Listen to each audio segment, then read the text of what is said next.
Bonjour, chers amis, chères toutes, chers tous, bienvenue sur Culture Média Algérie. Aujourd'hui, je vous propose une virée dans l'itinéraire, un voyage dans l'itinéraire d'un cinéaste singulier, Farouk Belloufa. Farouk Belloufa, quand je parle de ce grand cinéaste, j'ai plein de souvenirs, que ce soit avec lui. Donc, ma dernière rencontre avec Belloufa a eu lieu à l'Institut du monde arabe où nous avions à l'époque parlé d'un certain nombre de choses, de cinéma, d'art, etc. Mais aussi, à l'intérieur de moi, il y avait quelqu'un qui était ma collègue et dont on n'avait pas parlé à l'époque. C'est Mouni Berrah. Mouni Berrah qui est une grande journaliste, l'une des grandes critiques du cinéma en Algérie. D'ailleurs, je lui consacrerai un portrait ici. Aujourd'hui, donc, c'est Belloufa, c'est Farouk. Farouk Belloufa, c'est un paradoxe vivant, souriant et torrentiel. Passionné de cinéma, de culture, de sémiologie et de Barthes. Moi aussi, euh, j'apprécie Barthes, comme je ne peux être d'accord avec un certain nombre de propositions de Barthes, notamment sa définition de la littérarité, cet acte ancien conçu tout le temps, par exemple, notamment ce qu'il appelle un petit peu cette écriture blanche, tout. Donc, personnellement, ce n'est pas trop. J'aime beaucoup cet argument. Son nom reste indissociable de Nahla, film culte qui, à l'image de Pedro Páramo de Juan Rulfo, Juan Rulfo a produit un seul roman, Pedro Páramo, qui a influencé, j'allais dire, une grande partie de la littérature latino-américaine. C'est un livre culte, c'est un livre maître, Pedro Páramo. Comme donc Pedro Páramo de Juan Rulfo, Nahla a aussi marqué durablement l'histoire du cinéma dans les pays africains et arabes. Mais Nahla n'est pas né du néant. Derrière ce chef-d'œuvre se cache un parcours riche, nourri par la Cinémathèque d'Alger, l'IDEC de Paris, l'École polonaise de Lodz, et surtout par une curiosité insatiable. Il aimait parler de cinéma, de culture, de Barthes, de la sémiologie, comme d'ailleurs Mouni Berrah, cette femme debout, sociologue à part, est mon ancienne collègue qui l'a accompagnée partout lors de la réalisation de ce film et bien avant, et lui a peut-être permis de visiter les contours de la sociologie et de l'histoire cinématographique. Pardon. Nahla n'est pas sorti, comme je l'ai dit, du néant.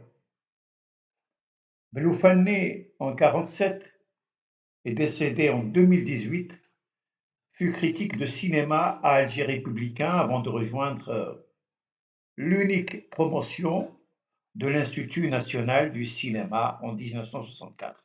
Beaucoup de réalisateurs ont été formés par cet institut, qui a été fermé, on ne sait pas jusqu'à présent pour quelle raison. Il eut la chance d'avoir pour enseignants des professeurs venus de l'IDEC, Institut des hautes études cinématographiques de Paris, et de la fameuse école polonaise de Lodz. Il aimait lire le cinéma, les revues de l'époque, notamment les cahiers du cinéma, où il publia un entretien avec Roman Polanski, et interviewa par la suite Kino Visconti pendant le tournage de L'étranger d'Albert Camus. Enfant de la cinémathèque du temps d'Ahmed Hussein, Moussaoui et Ahmed Bdjaoui, il participa à l'animation de la vie cinématographique algéroise. De nombreux cinéastes étrangers venaient présenter leurs films. La cinémathèque était un monde à part. C'est peut-être dans ce temple qu'il apprit réellement la lecture et le fonctionnement du cinéma. Fasciné par la sémiologie, il poursuivit un cursus à l'école pratique des hautes études de Paris avec Roland Barthes comme professeur. Beloufa apprit alors que le film, comme toute œuvre d'art d'ailleurs, est d'une grande complexité, marquée par la présence de plusieurs codes, langages et métiers. Ce passage par l'école des hautes études fut fondamental dans sa formation. Lors de notre dernière rencontre à Lima, Institut du monde arabe, nous avions longuement évoqué la sémiologie et les jeux de la fiction. Il en parlait avec passion. Mais au-delà de la sémiologie, ce qui transparaît dans Nehla, c'est la dimension ludique, le plaisir partagé entre le cinéaste et le spectateur. Lecteur critique, assidu de la cinémathèque, il fut aussi assistant dans quelques films, notamment Le Retour de l'enfant prodigue de Youssef Chahine en 1976, avant de se lancer dans la réalisation de son film culte Nahla. Finalement, l'histoire libanaise a commencé avec Youssef Chahine, parce que c'est à partir de la réalisation de ce film qu'il entreprit des voyages à Beyrouth où il eut l'idée justement de monter ce film. Bien avant, il avait tourné plusieurs documentaires en complément de son film diplôme Situation en transition en 1966, dont on n'a pas de copie, une sorte de parcours à Alger usant de l'humour. Il réalisa aussi Travesti et cassure, court-métrage à l'IDEC avec comme interprète son ami avec lequel il a des liens familiaux, Marzaq Alouache. Son film le plus abouti avant Nahla fut Insurrectionnel en 1972, donc réalisé en 1972, tronqué à la censure, ce qui le poussa à retirer sa signature. Il racontait à Samir Arjoum, euh, critique de cinéma, dans Situation en transition, je me racontais dans une espèce de course déambulation à Alger qui se terminait par une bagarre sur une barque à l'Amirauté, je finissais à l'eau. Puis dans Travesti et cassure, tourné à l'IDEC, le héros joué par Marzaq Alouache, se réveillait et descendait de la mezzanine où il avait dormi après une soirée dont on devine l'agitation à l'état de la pièce que nous découvrons un seul plan séquence. Dès ses débuts, il y avait chez lui un désir et un plaisir de cinéma. Cela on me fait penser à Roland Barthes, le plaisir du texte. Il aimait sortir des sentiers battus, explorer d'autres pistes, d'autres voies. Il n'était pas à l'aise avec les normes, sachant que la vérité entretient des rapports complexes avec la fiction, qui n'est qu'une autre manière d'investiguer, si le mot est juste, le réel. On ne peut saisir son travail, certes restreint, sans interroger les lieux de sa formation. Rossellini, Yangsu, Skolimowski, Kazan, Antonioni, Godard et bien entendu la cinémathèque, l'IDEC, mais aussi son rapport à l'image et au monde qu'il a appris à l'école pratique des hautes études. Il en parlait avec émotion, évoquant ce rapport singulier entre liberté et rigueur, une sorte d'oxymore qui permet l'expression d'une unité disséminée. Il aimait dire la seule démarche, c'est la liberté dans la rigueur. C'est dans un entretien, encore une fois, avec Samir Arjou, à l'est d'Éden et sur les quais d'Alia Kazan. Ce sont les premiers films qui m'ont ébranlé. Puis la vraie découverte de ce qu'on pouvait exprimer au cinéma, c'était avec Antonioni et surtout Godard. J'avais vu Le Cri, La Nuit, L'Éclipse, L'Aventura à l'adolescence, Les Carabiniers. Ce qui est étonnant avec Godard, c'est que chaque film est différent. Puis il y a Le Mépris, une vraie révélation concernant le cinéma et tout ce qu'il pouvait permettre. Je ferme les guillemets. Tout cela allait dans le sens d'une libération des évidences, chaque film étant singulier et posant des questions singulières au cinéma. Il disait encore à Samir Arjou, dès que le cinéma se standardise, cela crée une gêne. La vérité, c'est que chaque film est un cas à part, un prototype. Chaque film explore la question qu'est-ce que le cinéma? Et chacun a sa réponse. Il y a toujours cette question derrière un film vivant. Il y a toujours un autre discours qui court sous le film, et ce, y compris dans le film de genre. Certains font même passer le second discours du film au premier plan, tel Godard ou Cassavetes.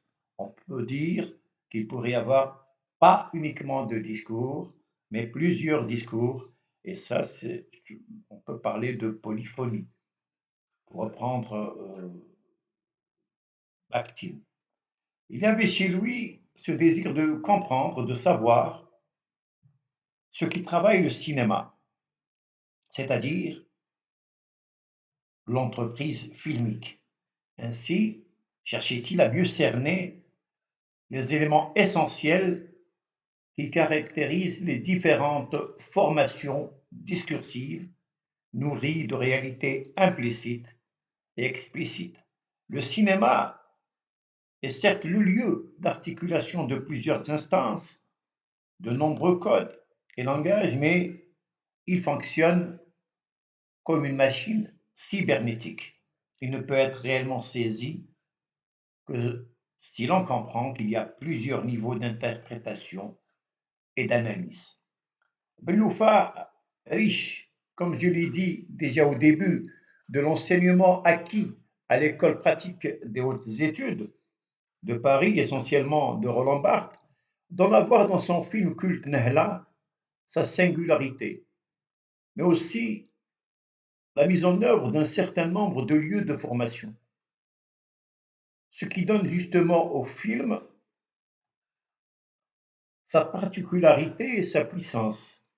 Né dans des conditions très particulières, Nehla, encensé par la critique, est peut-être un moment de cinéma qui paradoxalement nous transporte dans des situations tragiques. La mort annoncée du nationalisme arabe, du nasserisme, l'éclatement d'une fictive rencontre arabe et l'émergence d'une autre façon de faire du cinéma ou du théâtre. L'implication de Roger Assef, de Moufid Atletli, de Jocelyne Saab et de Ziad Rahabani permet une lecture politique, idéologique et esthétique particulière du film. Alors Benloufa n'a pas seulement filmé, il a interrogé, déplacé, déconstruit.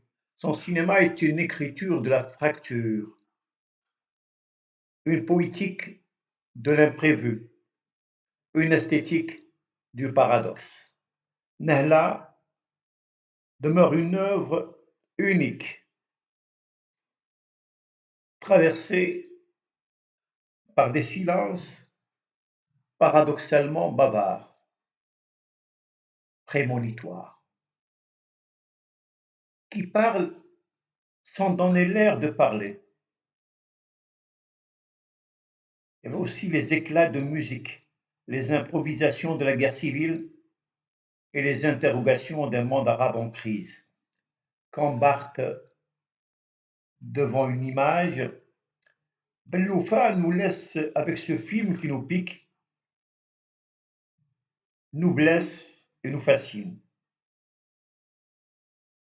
Sourire torrentiel, liberté dans la rigueur, c'est Benloufa.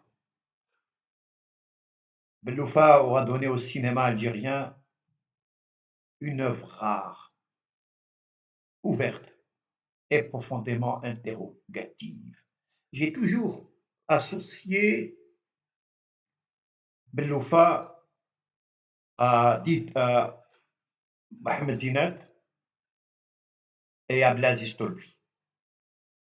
Finalement, les trois, Benloufa, Zinat et Tolbi, n'ont produit qu'un seul film, mais des films qui restent, qui passent le temps, qui traversent le temps.